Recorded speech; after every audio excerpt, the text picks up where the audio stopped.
Las opiniones enriquecen y ayudan. Tertulia del Foro Confilegal Santander Justicia.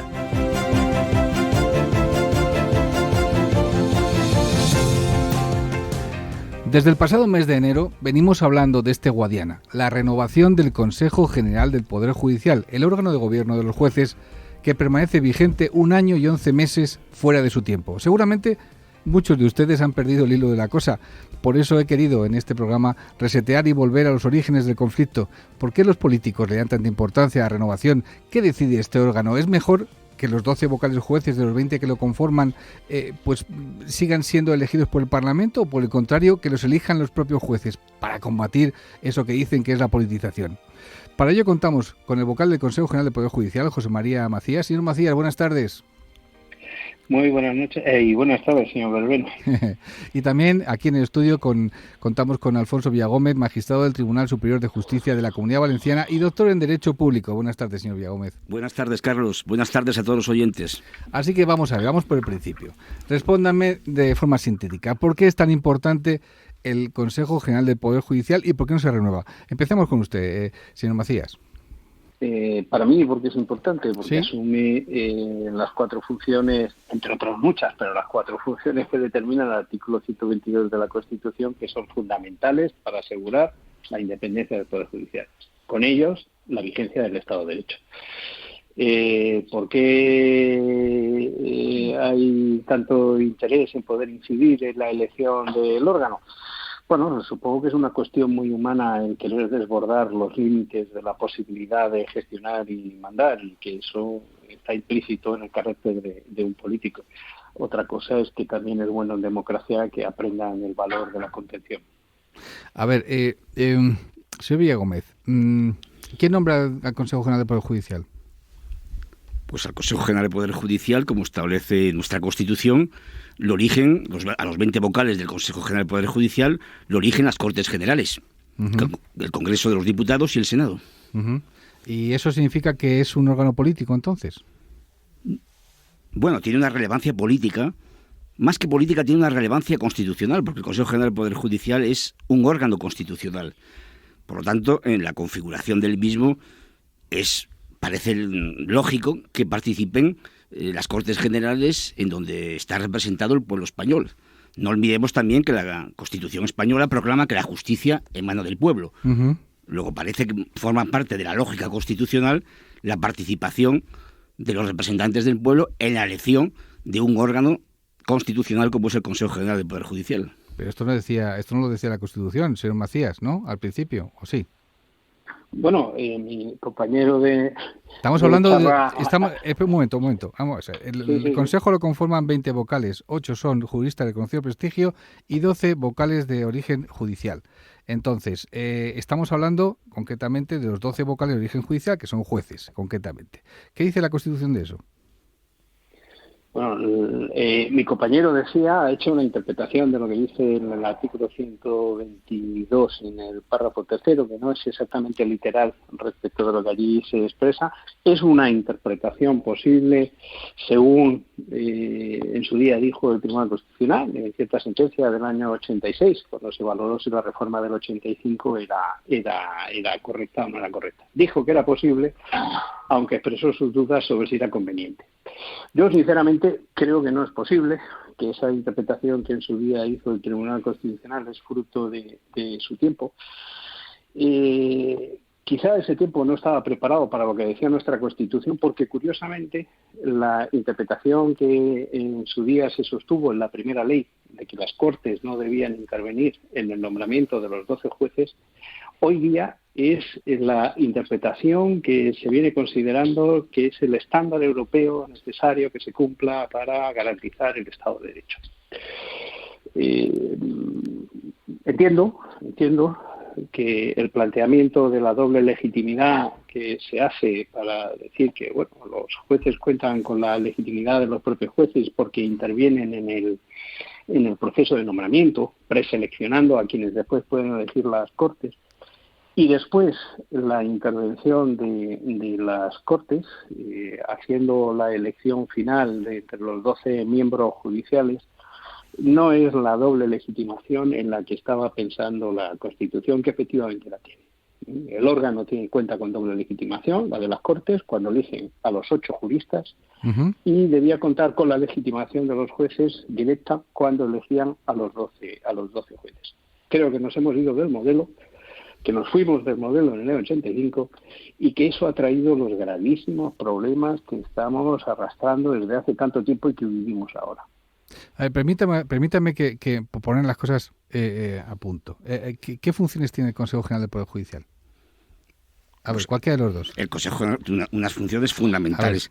La primera y principal, y por desgracia la menos practicada, es la protección y defensa y el amparo de la independencia de los jueces y magistrados. Sigamos. Siguiente. Luego tiene unas funciones que están ahora mismo muy de actualidad, que son las de nombramientos. El Consejo se encarga de los nombramientos de la cúpula judicial. Nombra a los magistrados del Tribunal Supremo, los presidentes de la Sala del Tribunal Supremo, los presidentes de los Tribunales Superiores de Justicia de las comunidades autónomas, los presidentes de las audiencias provinciales y los magistrados del propio Tribunal Supremo. Otras funciones ya más de carácter administrativo, tiene una función muy importante, que es la función disciplinaria, velar por el cumplimiento de los jueces y de los magistrados de su trabajo de acuerdo con las normas y las correcciones que tienen que hacerlo.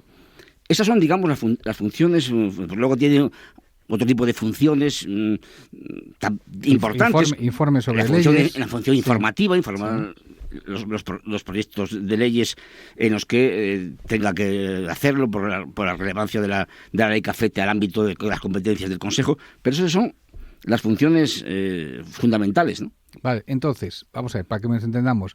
En el Consejo, desde el Consejo, señor Macías, ¿se pueden dar órdenes a los jueces en la línea de condéname a este o absuélveme a este otro y demás, o no? No, de ninguna manera. De hecho, eso es algo absolutamente contradictorio con lo que es su función. Como bien decía mi compañero de tertulia, vamos a ver, en realidad todas las funciones del Consejo se pueden resumir en una sola. Sí. Vigilar, cuidar, preservar, asegurar la independencia del Poder Judicial. Esa es su función. Después, para cumplir eso, se descompone en una serie de funciones que tienen siempre ese objetivo. El artículo 122 de la Constitución menciona 4. Menciona la de nombrar, la de cuidar de los ascensos o asumir las decisiones sobre ascenso de los jueces, la inspección y la disciplina. Están básicamente ligadas al elemento que yo indicaba de la independencia. Si a un juez lo pueden sancionar desde el Ejecutivo, pues mal vamos, porque si lo hiciera el Ministerio de Justicia, la posibilidad de incidir en lo que él tenga que decidir pues es notable. Si por vía de la inspección ocurre lo mismo, se puede presionar a un juez desde el Ejecutivo, pues acabaríamos en esto. Y si desde cualquier estamento se puede llegar a influir en la promoción de un juez, otra vez podemos influir en sus decisiones. Por lo tanto, todo está dirigido a preservar la independencia. Y de hecho, el resto también, incluso otras que de manera más difusa. Por ejemplo, la formación del juez. Pues, dependiendo de cómo se le imparta al juez la formación y la información que recibe, pues desde los cursos a las bases de datos que se le proporciona, todo eso se puede utilizar para intentar generar en el juez un sesgo. Bien, la función del Consejo es intentar impedir que de manera anómala esos sesgos se puedan estar produciendo. Entonces, me decías, desde el Consejo se puede impartir al juez una orden para que haga o deje de hacer, entiéndeme, en el plano de la decisión judicial. Otra cosa es que en el plano organizativo, desde luego a un juez se le pueden impartir órdenes desde el Consejo. Oiga, su horario, usted no puede llegar tarde a las vistas, pero eso no tiene nada que ver con la decisión. La cosa está bastante clara. Desde el punto de vista de la decisión, no se puede influir de ninguna manera. Vale, entonces, ¿por qué tienen tanto interés el PSOE, el PP, Podemos, Esquerra Republicana y no sé si el Atlético de Madrid o el Real Madrid en que se cierre el Consejo o no se cierre el Consejo, se nombre un nuevo Consejo? Vamos a ver, ¿cuál es el problema? Pues tienen tanto interés porque digamos el esquema, el modelo constitucional que yo he intentado explicar de la elección de los vocales del Consejo, de los 20 vocales del Consejo por las Cortes Generales, se ha pervertido. Se ha llevado a un punto que, incumpliendo la sentencia de la que hacía mención mi compañero, el vocal del Consejo, al que saludo desde aquí, la sentencia a la que hacía referencia él, del año 1986, la sentencia 108 de 1986, aún admitiendo la constitucionalidad de la elección de los vocales por las Cortes, advirtió, llamó la atención del riesgo que se podía producir si las Cortes Generales en esta elección, cuando llegan las propuestas, no atienden, digamos, a la finalidad de elegir los vocales en sí, 12 jueces y 8 juristas, sino que se centra en un reparto, una distribución, atendiendo a las fuerzas políticas que haya en las cámaras. Con lo cual, el propio Tribunal Constitucional, quiero recordar que hablaba en esta sentencia de que esto es hasta cierto punto irrefrenable en la lógica de partidos, pero que la propia lógica de partidos tiene que tener en cuenta que hay ciertos aspectos, hay ciertos ámbitos de los poderes, como es el Poder Judicial, donde no puede entrar la lucha partidista. Pero la mayor parte, a ver, corríjame ustedes, de los 5.500 jueces que hay en toda España, ¿son independientes o no son independientes? Son independientes, completamente. Es consustancial al juez. Entonces, ¿por qué los partidos políticos... No existe la figura del juez que sin independencia. Entonces, ¿por qué los partidos políticos quieren decidir o quieren influir para meter a gente más o menos Porque aquí estamos confundiendo dos planos. A ver. Estamos confundiendo el plano político del Consejo General del Poder Judicial con el plano profesional, jurisdiccional, de la actividad diaria del quehacer de los 5.500 jueces de España, que son los independientes. El Consejo General del Poder Judicial no es un órgano independiente, ni tiene por qué serlo. El Consejo Constitucional es un órgano autónomo que ejerce todas las funciones que hemos estado mencionando, que se le detraen al Poder Ejecutivo para garantizar la independencia de quienes lo son, de los 5.500 jueces y magistrados que ejercen la jurisdicción, pero no el Consejo General del Poder Judicial. Entonces, cuando se habla de que se atenta a la independencia, no se está atentando. Aquí entramos en el cumplimiento de esta advertencia del Constitucional en 1986, de que hemos entrado en una colonización por los partidos políticos de la distribución de las cuotas, distribución de cuotas entre los partidos a la hora de elegir los vocales, que es lo que no quiere la Constitución y tampoco y de lo que advirtió de este riesgo el Tribunal Constitucional, y que por desgracia en todos estos años hemos caído en él. Señor Macías, a ver, y entonces explíquemelo, porque así lo entiendo yo. ¿Cuál es el problema para llegar a un acuerdo entre PP y PSOE? Los dos son tres quintas partes del Congreso de Diputados y del Senado. En el Congreso de Diputados son 210 diputados, entre los dos suman perfectamente. ¿Cuál es el problema para elegir a los 10 miembros del Congreso y los 10 miembros del Senado? ¿Cuál es el problema? Porque la gente ya se pierde. Mira, yo en la lectura que hago, para mí no es un problema que tenga que ver ni tan siquiera con el propio Consejo o con cómo será el próximo Consejo. Yo creo que es un problema totalmente diferente, que se centra en la situación política general que vive el país, que nos ha llevado a una situación no vivida con anterioridad o no vivida desde hace muchísimos años, prácticamente desde la primera o segunda legislatura, que es la ruptura del bipartidismo y la posibilidad entonces de que haya dos grandes protagonistas que puedan llegar a acuerdos no solo en el Consejo, sino en otras muchas cosas. La dificultad de poder llegar a acuerdos en muchas otras cosas, no solo en el Consejo, yo creo que plantea a los partidos un problema de posicionamiento y de que sean visualizados por la ciudadanía como partidos con unas ideas claras. Parece que si tú te pones a negociar con el de enfrente, eso puede acabar haciendo que el partido que te está disputando tu propio espacio te pueda señalar con el dedo y decir, ven cómo estos son capaces de pactar con cualquiera. Yo creo que esa es la lectura de los problemas que tenemos hoy día, que no guardan mucha relación. Pero al final es postureo, seamos realistas, es postureo. Bueno, no sé si es postureo, si no lo es. Lo que sí sé es que si nuestro sistema de nombramiento de los vocales fuese otro, sería inmune a ese tipo de problemas. Entonces no nos influiría para nada. Ya. Si a los 12 jueces, como nos están pidiendo desde muchas instancias, Consejo de Europa, Red de Consejos de la Unión Europea, Comisión de Viena, si se les eligiera, que si allí donde hay consejo, que es lo que nos dicen estas instituciones, donde haya consejo, un organismo parecido al consejo, es conveniente que la mayor parte de sus miembros sean jueces, primer requisito. Segundo requisito, que sean elegidos por los propios jueces, sin perjuicio de cómo se elija a todos los demás. Si cumpliéramos ese estándar, sería infinitamente más sencillo hacer las renovaciones, porque la parte judicial se renovaría por el propio funcionamiento del sistema, y la parte no judicial al final no quedaría otro remedio que renovarla juntamente con la otra. Ya, pero eso no es Yo creo que... Sí. Dime.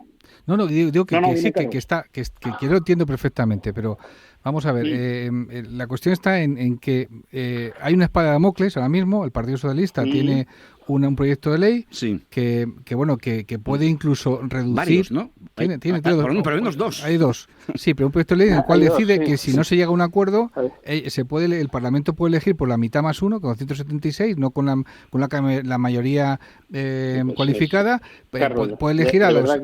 Dice, esto es una locura, todo esto es una locura. Eso además eso contradice claramente la lógica del sistema de la propia elección de los 20 vocales por las Cortes Generales. Porque el artículo 122 de la Constitución, cuando dice que los 20 vocales son nombrados por el rey, 12 entre jueces y magistrados, 4 por el Congreso y 4 por el Senado, por la mayoría de 3/5. Sí, hay que interpretar que son los 20 elegidos por los 3/5. Por lo tanto, esa proposición es, a mi modo de ver, claramente tiene un vicio de inconstitucionalidad. Sería claramente inconstitucional rebajar la mayoría cualificada de los 3/5 para la elección de los 20 vocales. A ver, entonces... Hay una cosa... Sí. Perdona, no sé, me he interrumpido. No, sigue. Mira, antes se lo preguntabas y mi compañero ha contestado y yo lo comparto vamos, de arriba abajo, cuando le has preguntado si los jueces en España son o no son independientes. Uh-huh. Bueno, yo creo que pese a todo lo son y mucho. Porque, eso también es cierto, nuestro ordenamiento incorpora todas aquellas garantías, la inamovilidad, desde la garantía económica hasta la subsistencia una vez se jubilan, a asegurar que el procedimiento disciplinario está rodeado de una serie de garantías, que la inspección se desarrolle con una serie de garantías, etcétera. Bien, todos esos instrumentos individualmente permiten contar con jueces independientes que además se lo creen que lo son. Eso es importante. Uh-huh. 2. La independencia también se garantiza o se asegura desde un plano orgánico o institucional. Y ahí es donde cobra importancia el papel que desarrolla el Consejo. Y la importancia en una democracia no solo radica en que las cosas sean como tienen que ser, sino que además parezca que lo son. Ya. Entonces, un Consejo General del Poder Judicial alejado lo más posible, no digo totalmente, porque eso no es posible, que siempre va a haber una representación nombrada por las cámaras y eso ya necesariamente vincula con los estamentos políticos, con los partidos. Pero alejado lo más posible del ámbito de la política, proporciona una mayor apariencia de lejanía, de esa posibilidad de influencia, y esa apariencia de quien tiene que nombrar a los cargos judiciales traslada la apariencia de lejanía a los propios jueces. Ya. Si esa apariencia no se produce, pues bueno, se suscitan las dudas correspondientes. Bien, la proposición de ley a la que nos estamos refiriendo lo que hace es romper de arriba abajo la apariencia. La rompe por completo, porque permite construir un consejo que sea correa de transmisión de unas mayorías de gobierno, y eso es lo que no se puede consentir, y además con un agravante que es a mí lo que todavía me perturba más. O sea, la independencia del juez no es un privilegio del juez. La independencia del juez es un derecho del ciudadano. Señor Macías. Cuando se está diciendo, dime. No, que nos estamos yendo. Precisamente para cerrar. es una garantía. Los 3/5 en la elección de los 20 vocales es una garantía institucional, una garantía constitucional que no se puede dejar de lado, que no se puede desconocer. Señor Macías, señor Villagómez, muchas gracias a los dos por arrojar luz a este galimatías. Le aseguro que la gente que no conoce esto es un galimatías, porque hay que reconocer que llega a un punto, hay que hacer este tipo de programas para aclarar un poco las cosas. Nos vamos. Hasta aquí hemos llegado hoy en Foro Confilegal Santander Justicia. Recuerden que dentro de una semana tenemos una nueva cita. Aquí. Cuídense. Hasta entonces.